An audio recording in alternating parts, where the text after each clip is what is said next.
नमस्कार, मैं विजय यादव, सहायक प्राध्यापक विधि विभाग doctor CV Raman university Kota Bilaspur.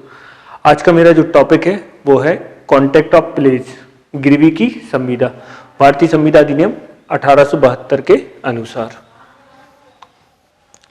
जैसा कि गिरवी या प्लेज, गिरवी शब्द बहुत सारे लोग जानते भी हैं, लेकिन जब हम इसको विधि की भाषा में पढ़ते हैं तो थोड़ा सा इसमें एक अंतर होता है। वह मैं इस गिरवी की पहले मैं अर्थ के साथ इसको परिभाषित करता हूं। गिरवी का अर्थ होता है किसी वस्तु के ऐसे उपनिधान से है जो किसी ऋण के बदले या किसी वचन के पालन के रूप में किया गया हो।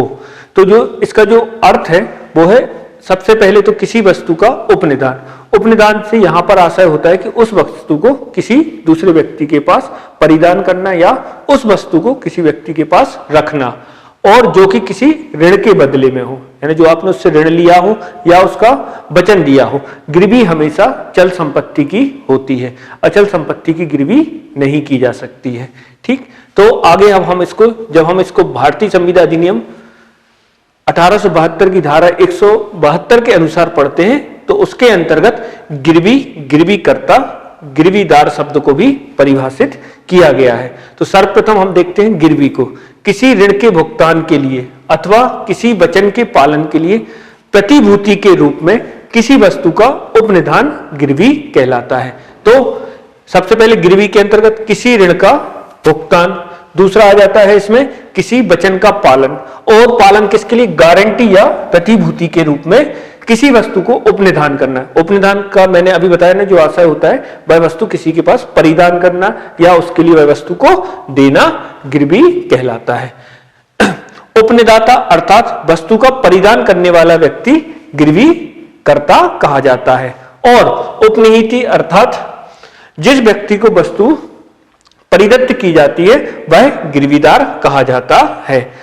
एक हम इसको उदाहरण से भी समझ सकते हैं कि किसी कार को प्रतिभूति के रूप में देकर ऋण लेना गिरवी कहा जाता है। यानी इसका यह आशय है यहां पर कि जब हम किसी कार को किसी व्यक्ति के पास ऋण के बदले में, कि हम आपको अपनी कार दे रहे हैं, उसके बदले में आप मुझे ऋण दे दीजिए, उस ऋण के बदले में जो हम अपनी कार देते हैं उसको गिरवी कहा जाता है। इस परिभाषा से कुछ गिरवी के आवश्यक तत्व भी निकलते हैं, जिसके अंतर्गत सर्वप्रथम तो गिरवी में दो पक्षकार होते हैं, एक गिरवी कर्ता और दूसरा गिरवीदार। इसके बाद उसका सेकंड होता है कि गिरवी हमेशा चल संपत्ति की होती है। तीसरा, इसमें उस वस्तु का परिधान या उपनिधान, यानी वस्तु का उपनिधान किया जाता है। इसके बाद वह प्रतिभूति यानी गारंटी के रूप में उस वस्तु को रखा जाता है, वो भी धन के बदले में। ये इसके कुछ आवश्यक तत्व होते हैं। अब जब हम बात करते हैं विधि मान्य गिरवी के लिए निम्नलिखित शर्तों का होना आवश्यक होता है। नॉर्मली हम किसी को कोई वस्तु रख देते हैं, उसके बदले में हम उससे पैसा ले लेते हैं। जब बात आती है विधि की, लॉ की, और लॉ के लिए क्या उन्होंने मान्यता दी है गिरवी के लिए, वो निम्नलिखित शर्तें इस प्रकार है। पहली, किसी वस्तु का उपनिधान गिरवी के लिए सर्वप्रथम शर्त है उपनिधान की संविदा का होना, अर्थात निम्नलिखित शर्तें पूरी होना आवश्यक है। जो हम धारा 148 बेलमेंट पढ़ते हैं, वो बेलमेंट की जो शर्त है वो गिरवी पर लागू होना आवश्यक होती है।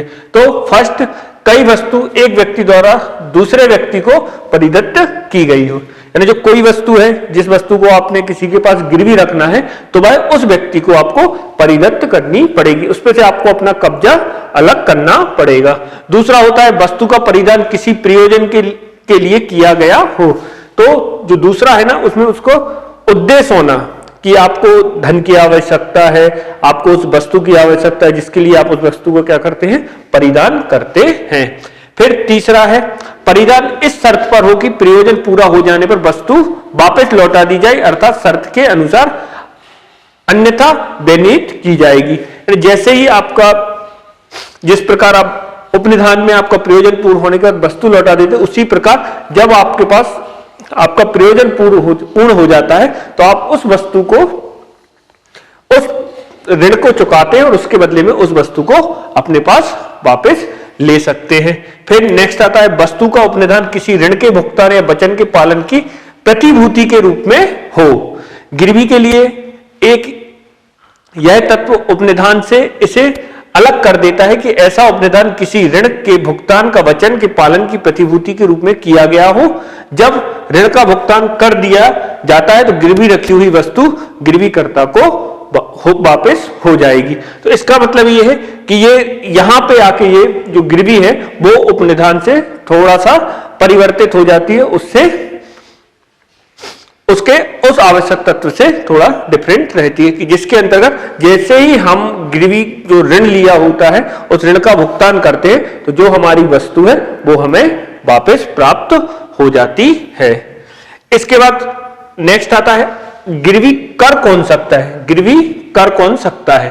तो गिरवी किसी भी व्यक्ति द्वारा की जा सकती है। इस विषय में संविदा अधिनियम में कोई एक निश्चित धारा स्पष्टीकरण नहीं कर सकती है, परंतु अपवाद के रूप में कुछ धाराएं हैं जो ऐसे व्यक्तियों को उल्लेखित करती है जो कि गिरवी कर सकते हैं। तो सबसे पहले वाणिज्यिक अभिकर्ता द्वारा गिरवी, धारा 178 के अनुसार वाणिज्यिक अभिकर्ता द्वारा की गई गिरवी विधिमान होगी भले ही वह स्वामी द्वारा प्राधिकृत ना हो। यहां पे जो वाणिज्यिक अभिकर्ता, इसका मतलब होता है एजेंट, किसी व्यवसायी का एजेंट हो या किसी ने अपने बिहाफ पे किसी व्यक्ति को प्राधिकृत कर दिया गया हो, वह व्यक्ति अभिकर्ता जो उसका एजेंट है उसके द्वारा अपने स्वामी के प्राधिकार के बिना भी वह उस वस्तु की गिरवी कर सकता है।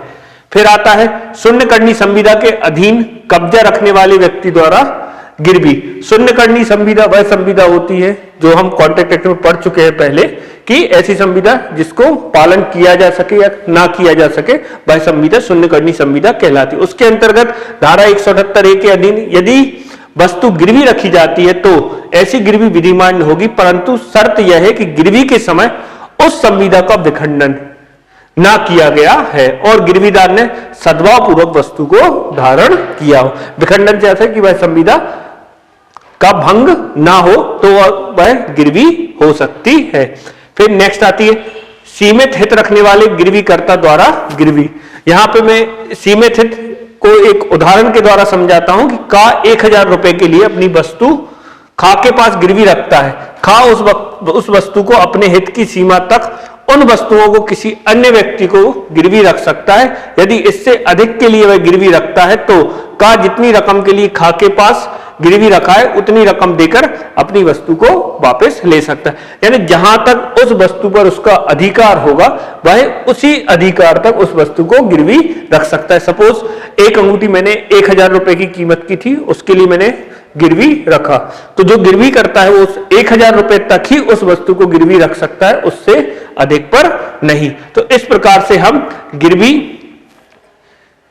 संविदा अधिनियम के अंतर्गत गिरवी को परिभाषित किया है। गिरवीदार, गिरवीकर्ता और गिरवी कौन कर सकता है उसके बारे में हमने यहां पे जाना। Thank you.